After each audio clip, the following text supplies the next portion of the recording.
Assalamu alaikum wa rahmatullahi wa barakatuh to some of you, and peace out to the rest of you. Hit the share button because the message is more important than the messenger, and I'm going to speak quickly because I don't want to take too long. But in a nutshell, last night I wasn't. It was late my time, so I listened to to Attorney Sperling when he was talking to Sandman, and eventually he invited everybody else up, and I didn't have time to go. I was in the comments, but I didn't have time to go up because I was about to have to go to bed. It was late my time, and I had to be up early this morning. I want to state this right quick, though. And I'm not saying this out of hatred, but this is just a disagreement. It's a different opinion. But it's based on things that I really would not be able to interpret another way. Not capable of it. Attorney Sperling and I are on the same page when it comes to the annihilation of the idness. I don't say Pookie and Ray Ray, but he clarifies who he's talking about when he says Pookie and Ray Ray. And he's talking about the same ones that I put in the category of idness.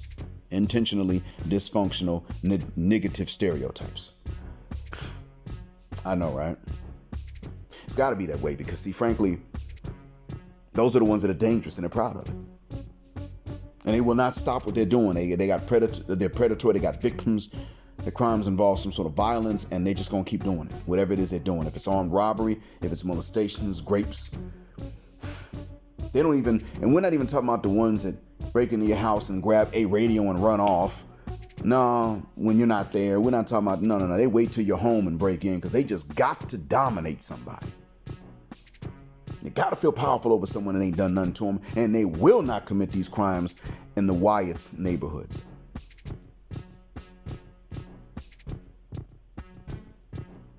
It's some same ones.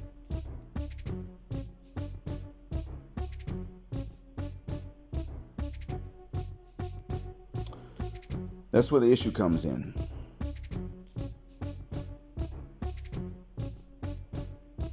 I remember when C Boogie was talking about something similar. He talked about the mask that women wear. And C Boogie said that they wear this mask for most men, and that if they took it off, we would burn down cities.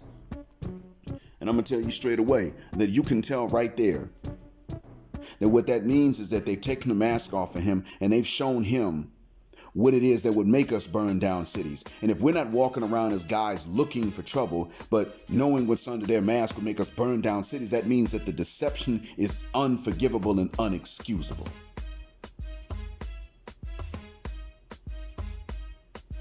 That means that they've been lying in mass as a conspiracy. Forget other conspiracy theories. This is a real one. That almost all of them are hiding the same things that would make us burn cities down if we found out what was in them. We got mothers. I got daughters. What are they hiding that would make me burn cities down? That's a legitimate question to ask. I'm a man that loves his daughters like anybody else. I tolerate no crap from them. My son knows better than to oppress a woman. But who's going to tell my daughters not to oppress men if I don't tell them? Because let's be honest, no lady's going to tell them this.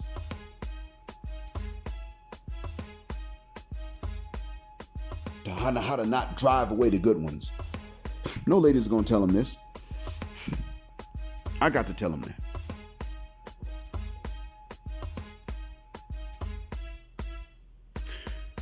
I'm sorry, but the fact remains that if they're not going to be forthcoming about what it is that they want, whatever the hell it is that they're hiding, that right there is bad enough because they will leave you if you don't figure them out. And if you figure them out, then they leave you and they walk off saying, he's hurt. Who hurt him? He one of them kind of guys. You figure them out, then they start looking up what red pill is in the first place, and then the things you never said to them, they turn around and start saying you said. Like that lady that was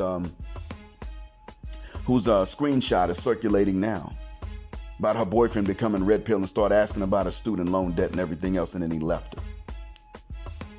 She was like, I thought this was a Wyatt man thing. He's black.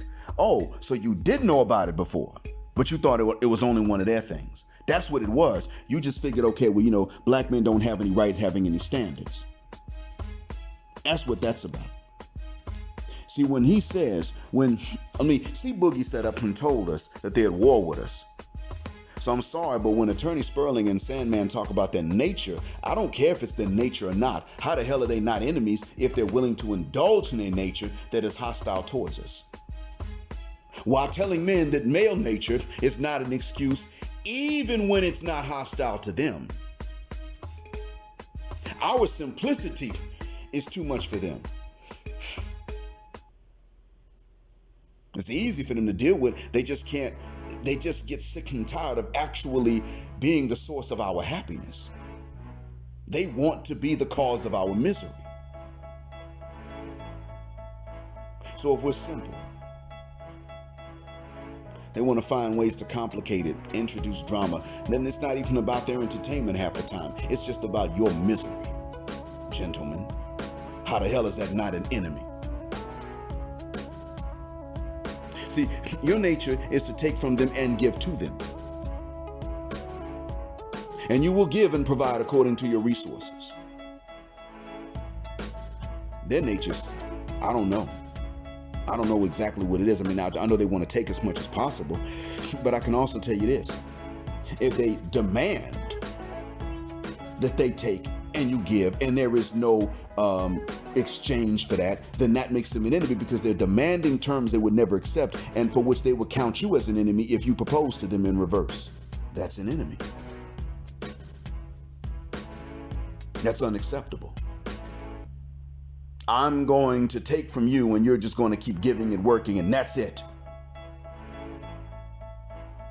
And by the way, anything about me that you like, you will never deserve. You like these drawers, you never deserve them. I never owe these drawers to you, even if we marry. You like my cooking, I'm gonna withhold that too. And you never deserve my cooking. Because you can never provide enough to deserve it.